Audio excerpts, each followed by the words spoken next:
여러분 안녕하십니까? KBC 8시 뉴스입니다. 광주 화정 아이파크 붕괴 사고가 발생한 지 3주째인 오늘 매몰된 노동자 한 명이 추가 구조됐습니다. 매몰자 위치를 확인한 지 나흘 만에 구조했는데 생사 여부는 아직 확인되지 않고 있습니다. 그럼 현장에 나가 있는 취재기자 연결합니다. 고우리 기자 전해주시죠. 네, 저는 지금 광주 화정 아이파크 아파트 붕괴 사고 현장에 나와 있습니다. 조금 전 매몰자 한 명이 추가 구조됐다는 소식이 전해졌습니다. 구조당국은 긴급 브리핑을 열고 오늘 저녁 6시 25분 28층 천장 근처에서 실종된 노동자 한 명을 추가 구조했다고 밝혔습니다. 구조된 노동자는 우선 인근 병원으로 옮겨진 상태입니다. 생사 여부는 아직 확인되지 않았습니다. 가족들의 요청에 의해서 정확한 신원은 공개되지 않았습니다. 실종자는 지난 27일 오전 11시 50분쯤 처음 발견된 뒤 나흘 만에 구조됐습니다. 소방당국은 29층에서부터 콘크리트 잔해를 걷어내며 매몰자에게 접근했는데요. 매몰자 위로 기둥이 넘어져 있어서 구조 작업에 어려움을 겪기도 했습니다. 지금까지 실종된 노동자 6명 가운데 2명이 구조됐으며 1명은 아직 27층에 매몰된 상태입니다. 나머지 실종자 3명은 위치조차 파악되지 않고 있습니다. 중앙사고수습본부는 우선 지난 25일 27층에서 발견된 또 다른 노동자를 찾기 위한 구조 작업에 집중할 방침입니다. 지금까지 광주 화정 아이파크 붕괴 사고 현장에서 KBC 고울입니다. 네, 다음 소식입니다. 설을 하루 앞둔 오늘 차량 이동이 많아지며 오전 한때 고속도로가 정체 현상을 빚었습니다. 한국도로공사는 오후 7시 요금소 출발을 기준으로 서울에서 광주까지 3시간 20분, 서서울에서 목포까지는 3시간 40분이 소요될 것으로 예측했습니다. 낮 12시쯤 서울에서 광주까지 4시간이 걸렸지만 오후 들어 차량 정체가 해소되면서 평소 토요일 수준의 교통량을 보이고 있습니다.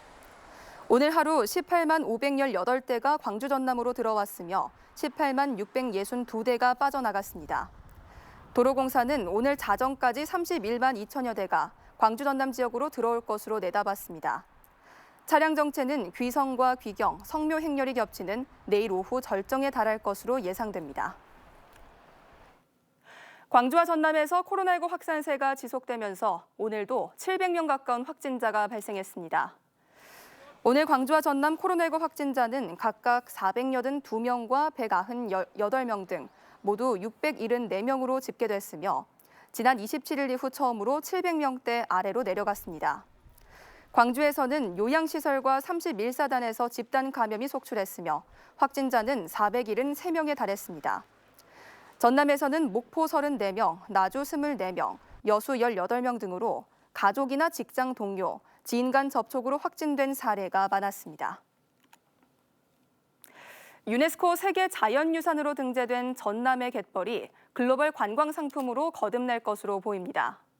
갯벌을 활용한 관광 상품을 개발해 해외 관광객 유치에 나설 예정인데 기대가 큽니다. 정지용 기자가 보도합니다. 국내 최대 규모의 신안 증도 갯벌입니다. 지난해 유네스코 세계 자연유산으로 등재됐고 수많은 생물이 서식하는 생태계의 보고입니다. 이같이 세계 자연유산으로 등재된 갯벌을 활용해 전남도는 관광 상품을 내놓고 해외 관광객 유치에 나섰습니다. 특히 탄소 중립이 세계적 관심사로 떠오른 가운데 젊은이들이 관심을 갖고 있는 친환경 여행 트렌드에 초점을 맞췄습니다.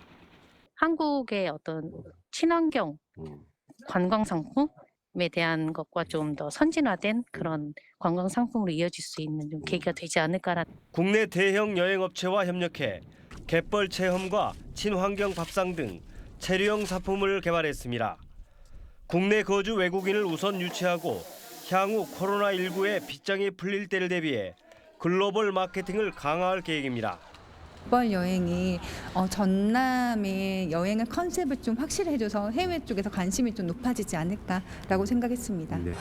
유네스코 세계 자연유산 전남의 갯벌이 친환경 여행을 대표하는 관광 자원으로 우뚝 서게 되는 계기가 될 전망입니다. KBC 정주영입니다. 바다 낚시를 하던 50대 낚시객 2명이 바다에 빠졌다가 인근 선박에 의해 구조됐습니다.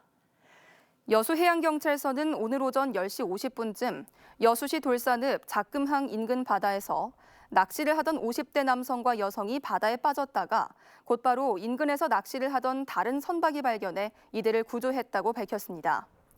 이들은 낚시를 하기 위해 작은 배를 타고 나왔다 물에 빠진 것으로 전해졌으며 해경은 정확한 사고 경위를 조사하고 있습니다.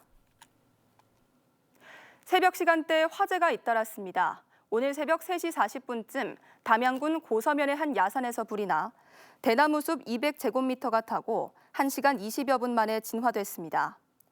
앞선 새벽 2시 10분쯤엔 강진군 강진읍의 한 비닐하우스에서 불이 나 비닐하우스 한 동이 모두 타고 안에서 자고 있던 68살 남성이 팔에 2도 화상을 입었습니다. 소방당국은 정확한 화재 원인을 조사하고 있습니다. 코로나19의 장기화는 지역의 소비 행태에도 큰 변화를 줬습니다. 학원과 음식 숙박업 등 대면 서비스 업종이 직격탄을 맞았고 온라인 소비가 급증 속에 지역 소비의 수도권 유출이 심화된 것으로 나타났습니다. 임소영 기자의 보도입니다. 코로나19의 충격은 광주 전남 지역 신용카드 사용액 비교에서 확연히 드러납니다. 한국은행 조사에 따르면 코로나19 확산이 시작된 2020년 광주 지역 신용카드 사용액은 2019년보다 12%포인트 가까이 줄었습니다. 전국적으로 평균 5%포인트 감소한 것에 비해 2배가 넘게 급감했습니다. 특히 광주 전남에선 대면 서비스 업종인 교육과 음식 숙박 소비 감소가 두드러졌습니다. 학원 등 교육 관련 소비는 코로나 이전 1.9% 증가에서 19.4% 감소로 음식점과 숙박은 5.1% 증가해서 12% 감소로 추락했습니다. 반면 골프장은 코로나19가 시작된 2020년부터 호황을 이어오고 있는데 광주는 지난해 골프장 평균 이용 횟수가 전국 최고였습니다. 광주 전남 거주자들이 타 지역에서 소비한 비율이 급증한 것도 눈여겨볼 대목입니다. 지난해 광주 전남 거주자들의 지역 외 소비 비율은 61% 안팎으로 다른 지역에 비해 가파르게 상승했습니다.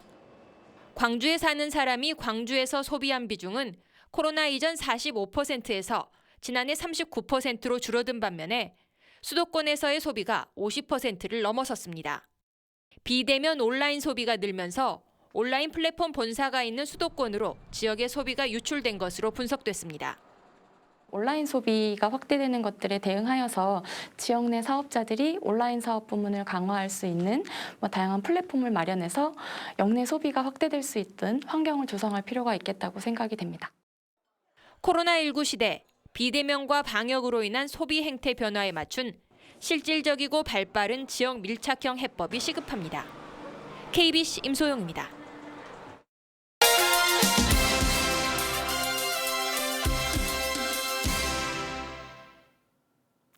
광주 전남 지역은 대체로 흐린 가운데 눈이나 비가 오겠습니다. 광주와 전남 북부 지역에는 오늘 밤 9시부터 내일 오후 사이에 1에서 3cm 눈이 쌓이겠고 5mm 미만의 비가 내리겠습니다. 내일 아침 최저 기온은 영하 3도에서 2도, 낮 최고 기온은 4도에서 6도 분포로 오늘과 비슷하겠습니다. 광주와 전남 동부를 중심으로 대기가 건조하고 바람도 강하게 불겠으니 화재 예방에 각별한 주의가 요구됩니다.